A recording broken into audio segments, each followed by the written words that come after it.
मिडिकोर में खुश आमदीद। जिंदगी बचाना सीखें। हमारे चैनल को अभी सब्सक्राइब करें। सोचिए, सिर्फ 2 मिनट, जी हाँ, सिर्फ 2 मिनट की आग पूरी की पूरी जिंदगी बदल कर रख सकती है। ये सुनकर ही डर लगता है ना, लेकिन घबराने की जरूरत नहीं, क्योंकि अगर हमें सही तरीका मालूम हो तो हम अपनी और दूसरों की, दोनों की जान बचा सकते हैं। आज की इस इंतहाई अहम गाइड में हम बिल्कुल यही सीखने वाले हैं कि अगर खुदा न खास्ता कहीं आग लग जाए तो फौरन क्या करना चाहिए। चलिए, बगैर किसी ताखीर के शुरू करते हैं। सिर्फ 2 मिनट की आग पूरी जिंदगी बदल सकती है। ये कोई फिल्मी डायलॉग या मुबालिगा नहीं है, बल्कि एक कड़वी हकीकत है। ज़रा तसव्वुर करें, इमरजेंसी की सूरत में हर एक सेकंड, जी हाँ, हर एक लम्हा कितना कीमती होता है।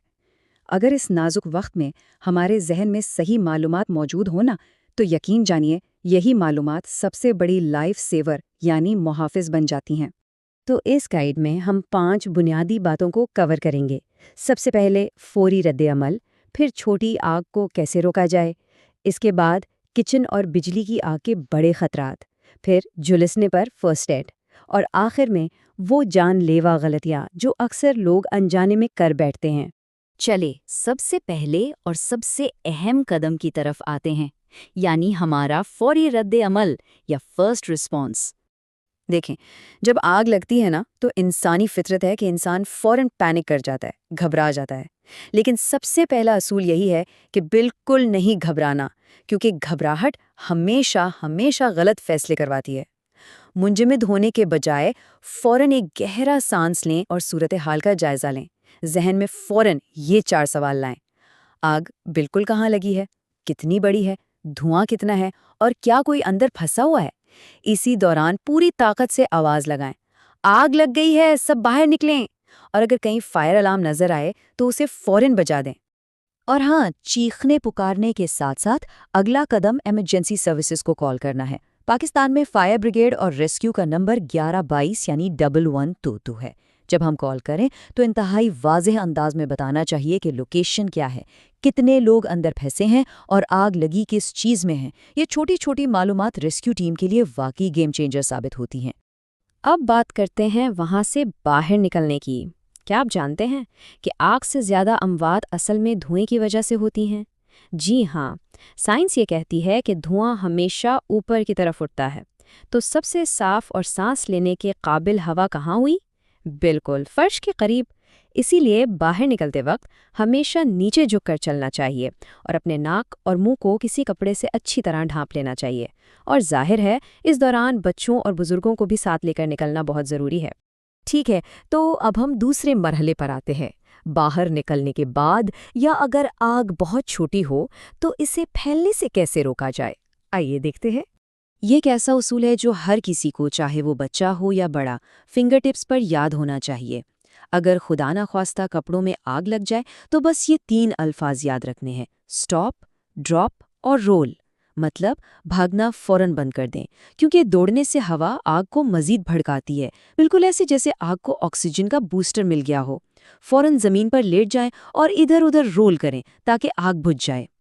और अगर आसपास कोई फायर एक्सटिंग्विशर मौजूद हो तो उसे इस्तेमाल करने का बड़ा ही मशहूर और आसान सा फॉर्मूला है, जिसे हम पास यानी PASS मेथड कहते हैं।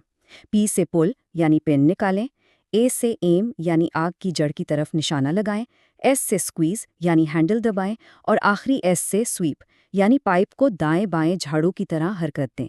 लेकिन एक बात याद रहे, अगर ये सब करने के बाद भी आग बढ़ रही हो तो हीरो बनने की ज़रूरत नहीं है, बस फौरन वो जगह छोड़ देनी चाहिए। अब आते हैं उन खतरनाक सूरत हाल की तरफ जो हमारे घरों में सबसे ज़्यादा आम है, यानी किचन और बिजली की आग। यहाँ हमारी आम इंसानी आदतें एक छोटी सी चिंगारी को बहुत बड़े धमाके में बदल सकती हैं। होता क्या है कि हम आग देखते ही फौरन पानी की तरफ भागते हैं, है ना? लेकिन अगर आग बिजली के शॉर्ट सर्किट से लगी है तो उस पर पानी फेंकना एक बहुत बड़ी जानलेवा गलती है। इससे शदीद करंट लग सकता है। तो फिर क्या करना चाहिए? इसका वाहिद हल यह है कि फौरन से पहले मेन स्विच बंद कर दिया जाए और सिर्फ कार्बन डाइऑक्साइड या ड्राई पाउडर वाला एक्सटिंग्विशर इस्तेमाल किया जाए। कोई और तजुर्बा बिल्कुल नहीं करना। बिल्कुल इसी तरह किचन में अगर गर्म तेल में आग लग जाए तो पानी डालने का तो सोचना भी मत। पानी तेल की आग को लिटरली सेकंडों में पूरे किचन में फैला देता है। इसका सही तरीका यह है कि सबसे पहले फौरन गैस बंद की जाए और फिर बर्तन पर कोई ढक्कन या फायर ब्लैंकेट रख दिया जाए। इससे होगा क्या? आग को ऑक्सीजन मिलना बंद हो जाएगी और वो खुद ब खुद दम तोड़ जाएगी। खुदा ना खास्ता अगर कोई शख्स आग की जद में आकर झुलस जाए तो इस वक्त रिवायती टोटकों के बजाय एक पुरसकून मेडिकल इमदाद की ज़रूरत होती है। आइए झुलसने की सूरत में फ़र्स्ट एड के उसूलों पर बात करते हैं। यहाँ ये जानना बेहद ज़रूरी है कि क्या करना चाहिए और क्या हरगिज़ नहीं करना चाहिए। सबसे पहले जली हुई जगह पर कम से कम 20 मिनट तक नलके का ठंडा पानी बहाया जाए। जिस्म पर मौजूद कोई भी तंग चीज़ जैसे अंगूठी या घड़ी फौरन उतार दी जाए और ज़ख्म पर एक साफ कपड़ा रखा जाए। अब आते हैं उन चीज़ों की तरफ जो बिल्कुल नहीं करनी। हमारे यहाँ अक्सर बर्फ़, टूथपेस्ट या घी लगा दिया जाता है। प्लीज़ ऐसा कभी मत करें। ये चीज़ें ज़ख्म को मज़ीद ख़राब करती हैं और अगर जलने का ज़ख्म गहरा हो तो बग़ैर एक भी मिनट ज़ाया किए सीधा अस्पताल का रुख करना चाहिए। हम इस गाइड के बिल्कुल आखिरी लेकिन सबसे अहम हिस्से की तरफ आ गए हैं। ये वो जानलेवा गलतियां हैं जो अमूमन भगदड़ और अफरा तफरी के दौरान लोग कर बैठते हैं। इन बातों को अपने जहन में पुख्ता कर लें। नंबर 1, आग लगने की सूरत में कभी किसी भी हाल में लिफ्ट इस्तेमाल ना की जाए। बिजली जाने से अंदर फंसने का खतरा 100% होता है। हमेशा सीढ़ियां इस्तेमाल की जाएं। नंबर 2, धुएं के बीच में कभी सीधे खड़े होकर ना चला जाए। नंबर 3, अगर ट्रेनिंग नहीं है तो किसी बड़ी आग से लड़ने की कोशिश मत की जाए। और सबसे बड़ी गलती, कभी भी लैपटॉप, बटुए या किसी भी सामान के लिए जलती हुई इमारत में वापस ना जाया जाए। याद रखें, इस दुनिया की कोई भी मादी चीज़ इंसानी जान से ज़्यादा कीमती नहीं है। तो इस तमाम गुफ्तगू के बाद एक सवाल पैदा होता है, क्या आग से ज़्यादा खतरनाक चीज़ हमारी अपनी लापरवाही और मालूमात की कमी नहीं है? बिल्कुल है। ये चंद मिनट की गाइड इस बात का सबूत है कि अगर हम पहले से तैयार हों तो बड़े से बड़े खतरे को भी मात दी जा सकती है। याद रखें, आग से ज़्यादा खतरनाक चीज़ लापरवाही है। हमेशा चौकस रहना, तैयारी करना और एहतियात करना ही सबसे बड़ा दिफा है। महफूज रहें और अपने प्यारों को भी महफूज रखें।